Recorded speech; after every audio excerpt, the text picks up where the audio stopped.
అమరావతిపై చర్చ పెట్టి అక్కడి మహిళలపై అనుచిత వ్యాఖ్యలు చేయడంపై ఆంధ్రప్రదేశ్ కాంగ్రెస్ అధ్యక్షురాలు వైఎస్ షర్మిల మండిపడ్డారు. ఈ విషయంలో వైసీపీ అధినేత తన సోదరుడు జగన్, ఆయన సతీమణి భారతి ఇద్దరు ప్రజలకు క్షమాపణలు చెప్పాలని డిమాండ్ చేశారు. అసలు రాజధానిపై మాట్లాడే అర్హత జగన్ కు కానీ, భారతికి కానీ, వారి సొంత మీడియాకు కానీ లేదని షర్మిల అన్నారు.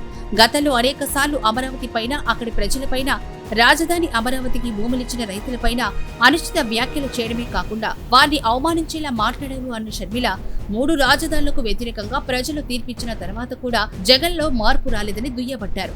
ఆ తాజాగా జగన్ మీడియాలో చేపట్టిన చర్చలో మహిళలను తీసుకురావడం ఏమిటని ఆమె ప్రశ్నించారు. చిత్తూరు జిల్లా పర్యటనలో ఉన్న షర్మిల సోమవారం మీడియాతో మాట్లాడారు.